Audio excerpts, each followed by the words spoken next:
This Yeah. is Douglas DeBecker. I'm making a recording here with Dr. Mahesh in Kerala. Yeah, we're doing this as Phalamritam Institute to promote indigenous medicine. And Dr. Yeah. Mahesh, we had an interview with him before. This is the second part in our series, and we're going to be discussing Manasroga, which is Ayurvedic psychiatry. Yeah. Welcome, Dr. Mahesh. Thank you. Welcome. Okay. So how's Kerala right now? The weather? Kerala is settling. Yeah, it is settling back after the initial outbreaks of COVID. Now in Kerala, we have around 26 cases recorded. How many? And today, 26. 26. Okay. Okay. Okay. And India today recorded 4 deaths, which was there was suddenly 4 deaths today. So that's not a good news.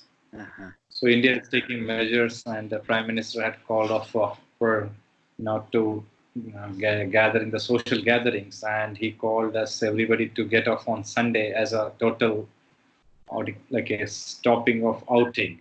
So we need to conceal ourselves in our houses by. Mm-hmm. It's not a forcible closure, but we need to be voluntarily settling down at homes on Sunday as a part of controlling this COVID. Mm-hmm. Okay. And as the Kerala government has taken strict measures to combat COVID, and due to the support of people here, it's coming to control in Kerala, and people are getting settled normally, and they're getting to day-to-day life gradually. Mm-hmm. Okay. All right. Yeah. So How is the situation? here. The situation, the governor has passed a law keeping anyone that's 65 years old or older, they're not allowed to go outside. Yeah, today also India declared that below 10 years and above 65 years, they're not supposed to come out of the houses. Yeah. And the schools are closed. We're doing some online classes now, and this will go on for the next at least 3 weeks. Yeah. Yeah. Yeah. So, all right. So, I think we're trying to do maybe a 10-part series on Manasroga. And so this is the real beginning of opening up the subject and going through some of the basics, which I'm sure will take some time for us to discuss. Yes. Yeah. Yeah. And what I'll do, part of my job here will be to help regulate the speed at which you're giving the information. So if excuse me if I say slow down or back up or say that again, just to make it so we can really get some understanding about what you're sharing here. That would be fine if you keep me on a track. Okay. So go ahead. Yeah, we'll start with the inception, like what's the importance of mind and mental health in Ayurveda. And all we know that we are all fond of this famous text of Ashtanga.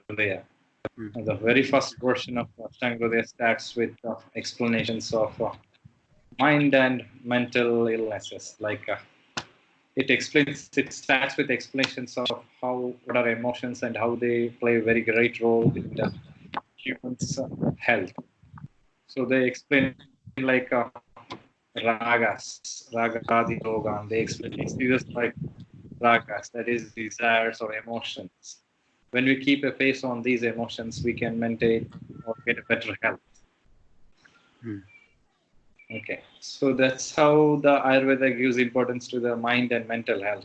Ayurveda considers the whole human body as a combination of body, mind, and spirit. That is sattva, means that is a mind, atma, that is a spirit, or what you call it, spirit, and shariram, that is the body. So without these three combination, one cannot survive. For survival, it is essential that all three things are always clubbed together and they are in a balanced state.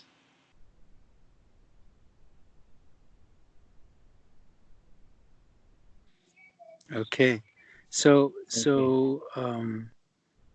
maybe we can break each one, yeah. Talk about each one and balance the balance. That's how we achieve balance with each one. Yeah, maybe I can talk about the introduction or how the Ayurveda deals with the mind and mental health. Okay, so starting with that, how to understand what are the mind and mental health. To understand this, we need to go through all the three main samhitas of Ayurveda. That is the main three treatises. That is Sushruta Samhita, Charaka Samhita, and Ashtanga. So when we combinedly study these together, we get the essence of mind and mental health as per Ayurvedic principles. To starting with what are the diseases of the mind. In the Sushruta Samhita, first chapter, Acharya Sushruta classifies Ayurveda into 8 branches. So among that, and after classifying of the 8 branches of Ayurveda, then he starts explaining what are the diseases of the body and the diseases of the mind and the combined diseases, that is of the body as well as of the mind, psychosomatic diseases. And Acharya Sushruta he has clearly explained that emotions like kama, krodha, lobha, moha, mada, matsarya, and other diseases as the diseases purely originating out of the mind. And all these emotions can be subclassified mainly into icha and dvesha, that is love and hate, or attraction and hate. And like that, when we understand the scientific basis of Ayurvedic mental illness, Sushruta classifies that this unmala, that is what we understand today as schizophrenia, and apasmara, what we understand is epilepsy, are due to the combination of the vitiated doshas of both body and minds. Like this, we can understand the scientific application of Ayurveda and the Ayurveda mental health. And when we come to the Acharya Charaka, so he dedicates a whole set of section that is which is called as Sharirasthana for the explanation of mind and its development and how it develops and what are the stages of this mental health. So he explains it in the 8 chapters. Okay. So coming to the Ashtanga, Ashtanga mainly is a essence of both the Charaka and Sushruta Samhita. In every section of Ashtanga, we find a description about what is mind, what are the constituents of mind, what are mental illness, and how they have to. And also, as Ashtanga is influenced a bit by this Buddhist science, we can find some of the descriptions where the Buddhist science explains some of the measures to understand the mental illness and how to control the mental illness. So this is just an introduction to what is mind and mental health in Ayurveda. Okay, excellent. And I'm assuming the watchers have some background in Ayurveda, but just in case they don't, when you mention samhitas, yeah, the 3 samhitas, you're talking about the traditional texts of Yes. Ayurvedic, the traditional medical texts yeah. Okay, so this is the most ancient one being the Charaka Samhita, and then the Sushruta Samhita, and the most modern one being Ashtanga Hridayam. Yeah. So the Ayurveda is actually a branch of Vedas, that is Atharva Veda. So all these samhitas are influenced by the Vedic sciences. So in the ancient days, there were some different type of schools. Like today, what we have some universities. In olden days, there were some schools. That is, like Sushruta has his own school. Who Sushruta was a pioneer in surgical medicine, and Charaka was a pioneer in medicine. So we have followers related to Sushruta and his school, and Charaka and his school, Atriyas. Okay, Charaka belongs to Atriya school, like that. So these Samhitas are mainly influenced by Vedic science, and they are the essence of Vedas. Okay. Excellent. And they are around with uh, thus what the documentation says, that they are around like a 6,000 or 5,000-year-old textbooks. Mm. Okay. Excellent. So they haven't changed. The original ones, they haven't really changed. It's very difficult to say whether the originals have been changed. We Okay. have today, because most of the scriptures are been lost, and what we have today is nearly around not what it used to be before. Mm. And some what we understand here, sometimes some portions may be overwritten by some other people. But what we believe is today is it is a as it as it was in the olden days, most of its parts. Mm. Okay. And what we find today is different commentaries by different scholars. They have written their own commentaries, and today we can get these in different types of samhitas, like Sushruta Samhita commented by many authors, Charaka commented by different authors. So we get this type of texts, and also original texts are also available in the present available formats. Mm-hmm. But so many of those parts are missing. So a question with Manasroga, did it when you're talking about the 8 branches of Ayurveda, yeah, Yeah. did Manasroga hold an equal importance to physical health, or a greater importance, or lesser importance? Are they all considered to be equally important, or is there some kind of hierarchy? As I believe, in Ayurveda there is no hierarchy. All are considered to be the equal, because everything has its own importance. So there cannot be anything missing. So how the body is given importance, the mind is also given the same importance. Mm-hmm. And when we go through the scriptures of Ayurveda, in each and every section, like physiology, anatomy, and the diseases, we find the causes of diseases, like of the disease causing factors of food factors, mental factors, nature, and other extraterrestrial causes of the diseases. And when we go through the symptoms of diseases, we find the symptoms of the body, the symptoms of the mind also. And also in the treatment aspects, we find the treatment for the body as well as to the mind. So Ayurveda considers the equal importance for both body and the mind. There is nothing like this is more or this is less, or there is a hierarchy, but everything is treated as equal. It can be left. But in some diseases where sometimes the importance goes to the physical health, and sometimes the importance goes to the mental health. So that's happens sometimes. So depending on the pathology, depending on the sickness and what's bothering the person. Yeah. Yes. So then So maybe we should go through if it's like that, then maybe we should go through the fundamentals of Ayurveda. Yeah, the fundamental basics would be just as equally important to know if we're talking about psychiatry as if we're talking about the physical health. yeah. There's no difference. Okay. So we can go to the basics of Ayurveda. Going Okay. right. Okay. So where should we start? You had to start. Okay. So maybe we should talk about health. Yeah, what is in Ayurveda? What are the how is health described? Like Yeah. what is the description of health?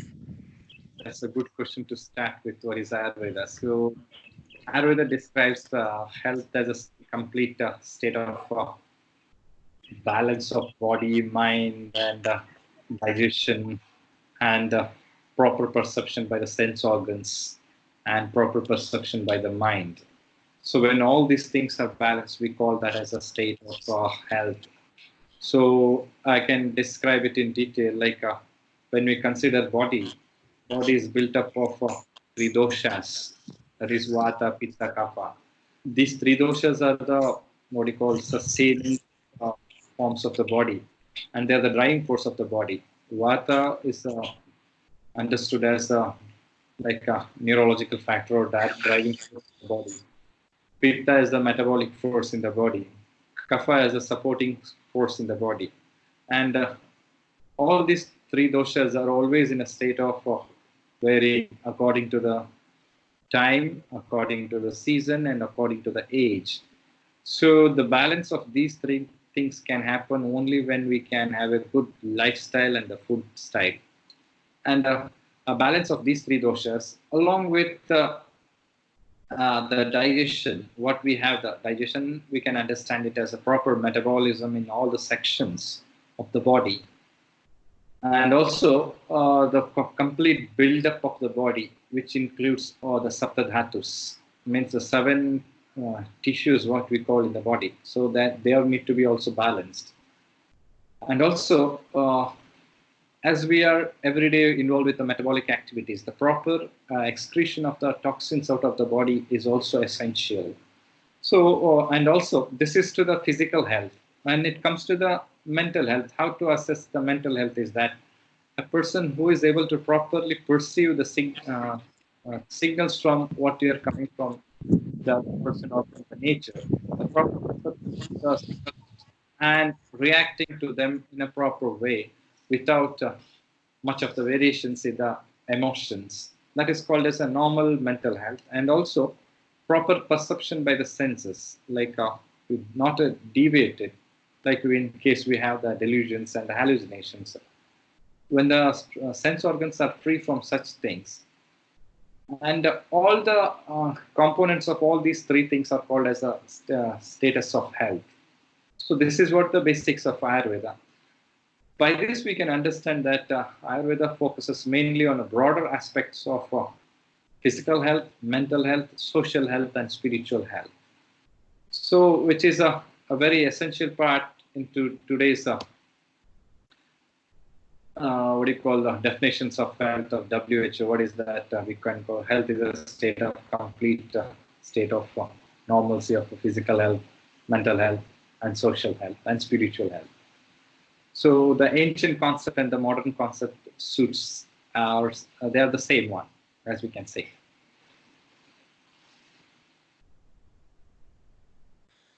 Okay. So could you make a distinction between the when you say senses of perception and the mind? Yeah. These are two different things. So the senses of perception you're saying are the actual organs that receive the information of the environment, and then the mind is the mind what's interpreting that information. Yeah, mind is just a channel for these organs. As to clearly define this, I'm not only speaking about the sense organs. Mind, we call them as a indriyas in Ayurveda. So there are 11 indriyas. One is this person jnanendriyas, which means the sense organs, and these are five numbers. And another five are karmendriyas, that is functional activities in the body, that is which are like head, not the head, the hands, the legs, okay, and the genitals and the excretory organs. So all these components comprise of the karmendriyas. And the mind is the 11th indriya, which is both jnanendriya as well as karmendriya. By this, we can understand that mind is both perceiver as well as a channelizer to the different centers of the brain. And also, it plays a very much major role in understanding of the signals which are coming from these sense organs and properly channelizing to the different centers of the brain, so that a person, after perceiving the signals from these sense organs, all these signals are sent to buddhi, that is the intellect or the decision-taking center of the brain.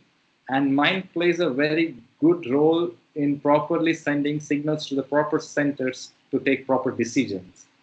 So when mind is So absent, when mind is absent, these all things cannot happen. So mind plays a very important role. okay. So you're making a distinction between the intellect and the mind. Yeah, Uh-huh. And the distinction is that the intellect really is the one that's interpreting the information. The mind is more of the one that's the main controller of both the senses of perception and the senses of action. Um, yeah. See, is that mind. correct? Yeah. Yeah, mind is a focuser. Like suppose we are eating and watching a movie. So mind is, it can either focus on watching the movie or eating to the taste of the food. Mind can do anything. If mind want to focus on eating, it starts enjoying the taste of the food. Or mind wants to watch the movie, it disconnects from the sense organs of the tongue and focus on eyes. Mm. So like that, mind can shift from one organ to the another, but it can be connected only one organ at a time. So you're saying while you're watching a movie, you can't really taste the food if you're really paying attention to what you're watching. Yeah, we don't really think of that, but really it happens like that. Okay. So that's Interesting. why we need to understand this, because when we are understanding the addictions or treating the addictions, this knowledge becomes very much essential, because a person with addiction is connected to the thing which is addicted and disconnected from all other things. Could you say that one more time, please? So this knowledge is very important in treating the people with addictions like alcohol addiction or drug addiction, because his whole focus is on that material which he is addicted, and he is disconnected from all other things. He's not focused really on other aspects. So I this understand.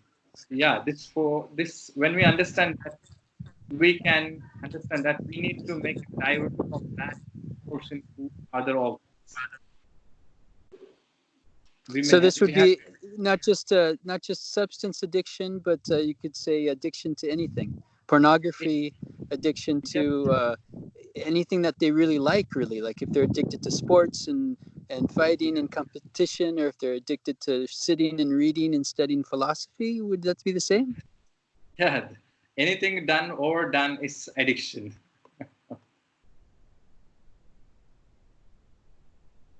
Okay, excellent. So that's Okay. the mind And, and the intellect and the senses. Yeah. I would like to add something to that. Hmm.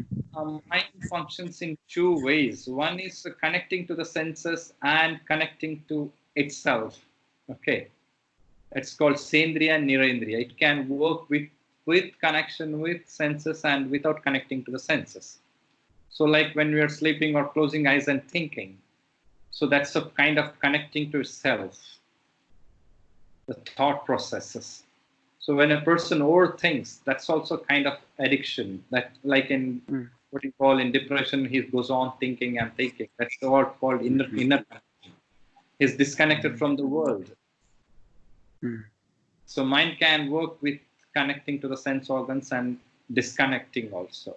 In diagnosing for mental disorder, Yeah. is this kind of one of the main foundations of most mental disorders then?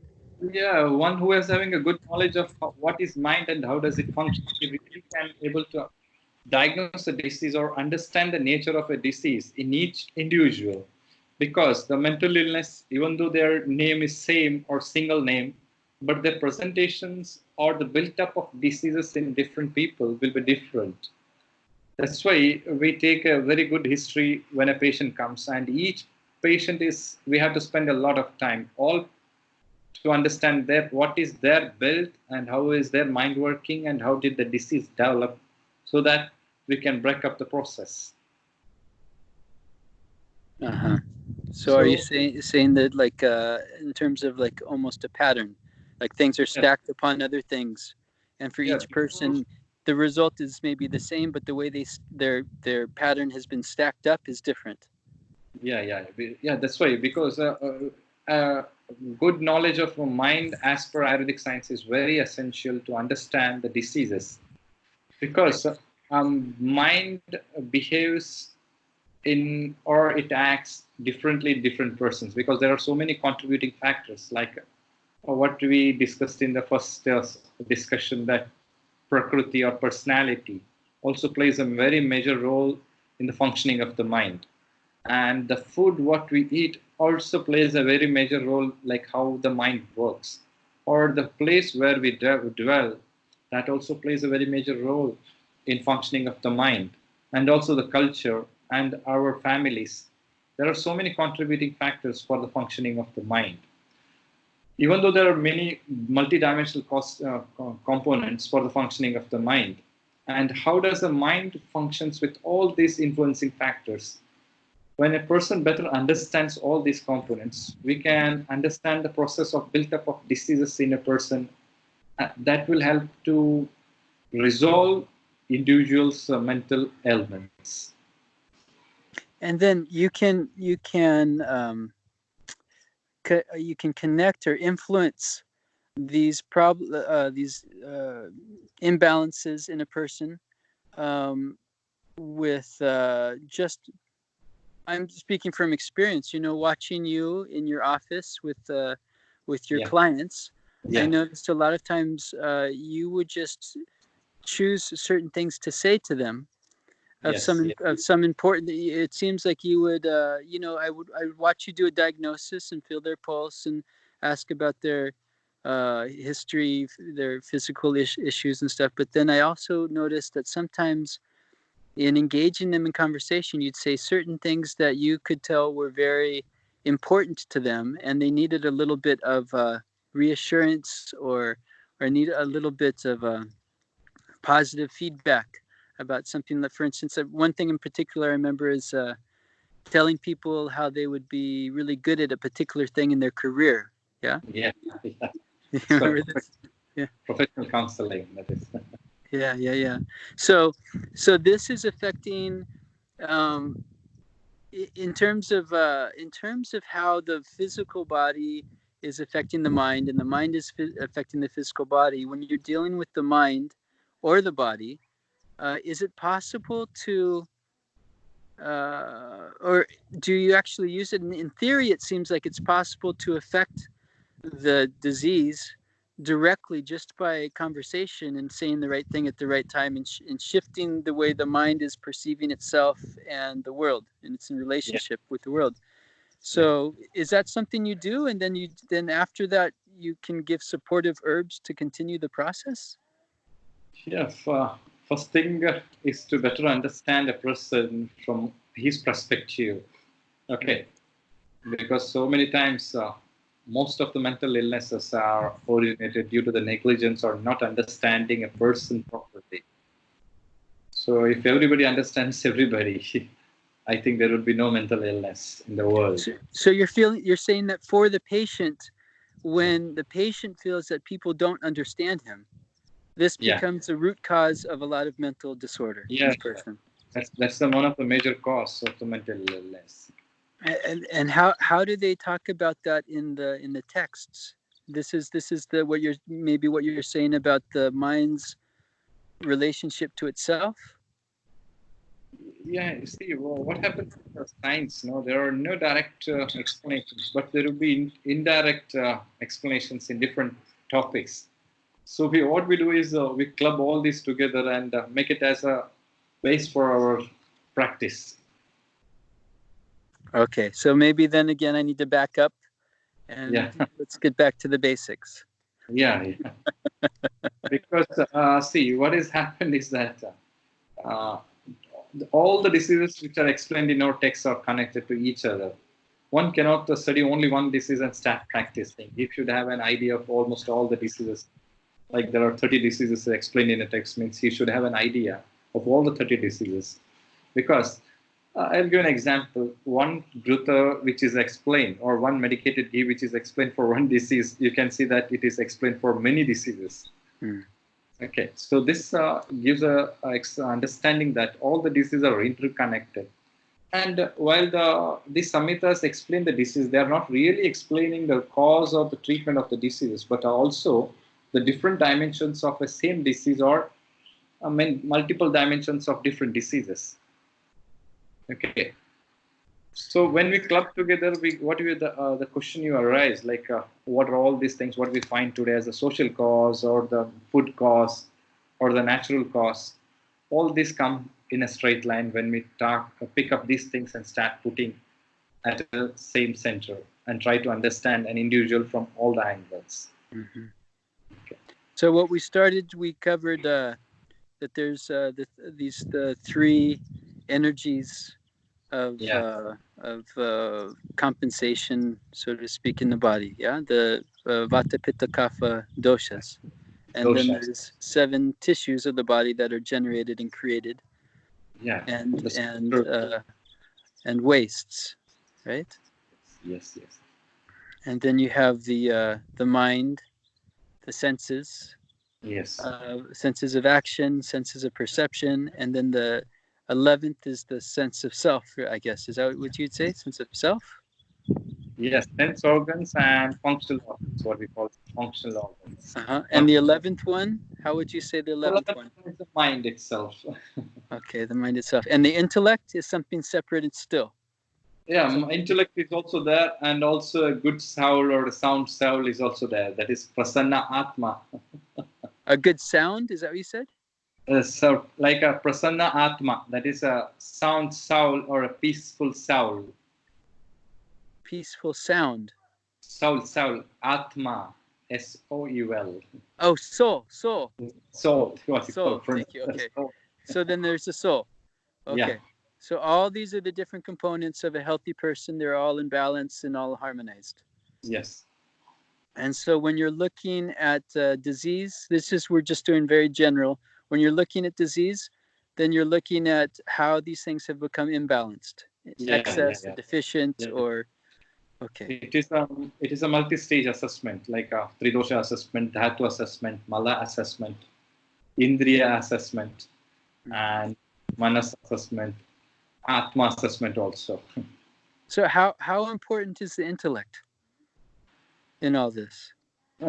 Okay, so if intellect is everything, if it is not there, we can't survive. Okay. Okay, because a proper decision only helps us to like what we should eat and what we should not eat, or what we should do, Mhm. what we should not do. A person who is